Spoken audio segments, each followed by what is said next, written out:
90 ans plus tard, la France n'a toujours pas tiré les leçons de ces incendies aux conséquences dramatiques. Et l'histoire se répète, les salles de spectacle sont toujours vulnérables aux incendies.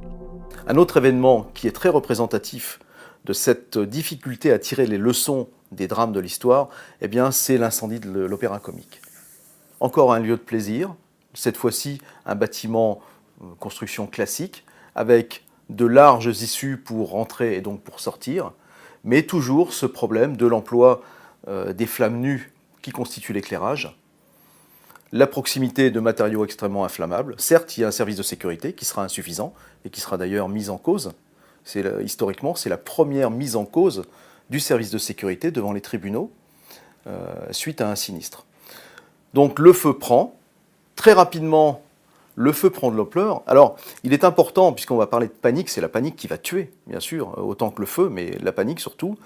Un des acteurs de l'Opéra Comique qui va prendre conscience de ce drame qui se joue à l'intérieur de la scène et qui va impacter la sécurité du public dans la salle de spectacle, eh bien, va essayer de limiter la panique. Jusqu'au dernier moment, il va essayer d'organiser la sortie du public en rassurant le public et en essayant de les faire sortir calmement. Cet acteur va avoir une action décisive puisqu'il va participer à sauver beaucoup de gens, mais malheureusement, l'ampleur du drame, la panique, la difficulté pour certains de se déplacer, et puis surtout, le fait qu'un machiniste va commettre une erreur majeure, c'est une rampe à gaz qui provoque le sinistre, eh bien, ce machiniste va couper le gaz, mais il va couper également l'alimentation de l'éclairage, des circulations qui favorisent l'évacuation du public. Les lieux de spectacle et de loisirs, en cas d'incendie, continuent à se transformer en lieux de massacre. À l'issue de ce drame, une commission supérieure des théâtres est constituée. Sapeurs-pompiers, responsables municipaux et architectes en sont les principaux acteurs. Les théâtres deviennent de véritables laboratoires pour les pionniers de la prévention incendie. Si en 1888, on a enfin admis la nécessité des sorties de secours et des éclairages de sécurité, le problème des fumées reste entier. Il faudra attendre 1897 avec l'incendie du bazar de la Charité. Et puis, c'est vrai, entre les deux, il y a eu des incendies qui ont touché les lieux de spectacle. Et à chaque fois, eh bien, on constate que l'évacuation du public, c'est un élément primordial. On reproduit, encore une fois, cette espèce d'ambassade d'Autriche sur un terrain vague avec une structure provisoire, des matériaux de décoration qui sont extrêmement inflammables, la présence d'un cinématographe. Là, c'est une source d'énergie, puisque là aussi, dans le cinématographe, on a une source incandescente, et puis surtout, on a des films qui sont extrêmement inflammables et qui vont constituer le problème majeur de la protection des cinémas au XXe siècle.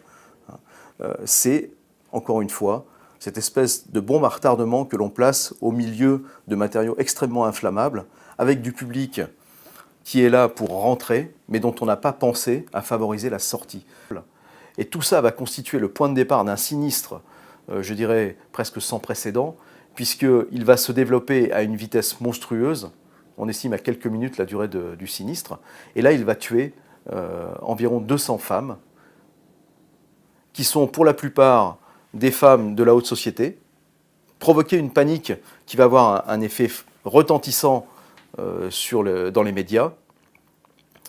Et là encore, les leçons du bazar de la Charité, eh bien, c'est l'insuffisance des sorties de secours, puisque dans l'entrée qui constitue l'accès majeur à cette attraction, qui est une vente de charité, mais qui reconstitue un décor du Moyen-Âge, eh bien, on a mis des tourniquets. Malgré la puissance des premières pompes à vapeur, les pompiers sont rapidement inefficaces, surtout devant des sinistres de plus en plus importants. Les sorties de secours et la conformité électrique figurent parmi les premiers actes véritables de prévention qui vont permettre de sauver des vies. C'est une révolution du mode de pensée. On anticipe sur la construction et ses équipements. Mais la tragédie du feu continue toujours d'enchaîner ses représentations. L'évacuation des fumées n'est pas organisée, eh bien on va voir ces gaz chauds s'accumuler en partie supérieure et tous les récits d'incendies de théâtre stipulent toujours la même chose, c'est qu'à un moment donné, le couvercle, la toiture de l'établissement saute et on sait que ce sont ces gaz chauds qui se sont enflammés de façon explosive et qui font sauter le couvercle.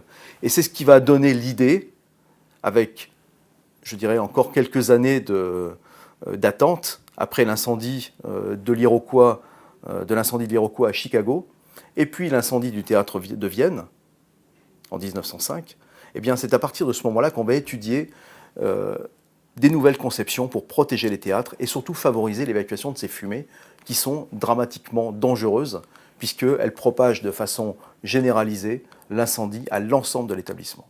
Le XVIIIe siècle, d'une façon très surprenante, avait pris en compte cette nécessité de faire circuler l'air ou de stopper, de bloquer les courants d'air pour justement soit évacuer les fumées, soit stopper l'activation du sinistre. Et on sait qu'elles sont dangereuses parce qu'elles asphyxient, et puis elles sont potentiellement le lieu de réinflammation brutale et meurtrière. Ça, on le sait. Dans les méthodes d'intervention, eh bien, on sait qu'il faut ventiler les cages d'escalier dans les locaux d'habitation. On a installé à la fin du XIXe siècle ces fameux toits qui s'ouvrent au-dessus des théâtres. Mais de façon scientifique, on a beaucoup de mal à régler le problème. Dès 1905, grâce en partie à un retour d'expérience mondiale, les théâtres ne seront plus aussi meurtriers et deviennent même de plus en plus sûrs. Mais partout ailleurs, il reste encore beaucoup de phénomènes à comprendre, de pages à écrire et de vies à sauver. J'ai vu l'incendie du Théâtre Français en 1900, ça a été atroce. J'ai vu et entendu Albert Lambert, qui était le grand jeune premier de l'époque, le Gérard Philippe de cette époque. Et je l'ai vu crier à la petite Henriot, belle comme le jour, je la verrai toujours, crier « Mais tu es folle, où vas-tu » Elle est remontée dans sa loge au 4e, chercher son petit chien, parce que Charles Le Bargy l'aimait et elle l'aimait, et elle venait de rompre. Alors évidemment, elle avait ce petit chien qui était toute sa vie d'amour avec lui, elle est repartie le chercher, elle a été brûlée vive. Ça, j'y ai assisté. Encore une fois, le constat est dramatique. Alors très peu de morts, heureusement, une actrice, donc une personnalité, mais surtout le constat que les installations de chauffage de l'établissement étaient défaillantes.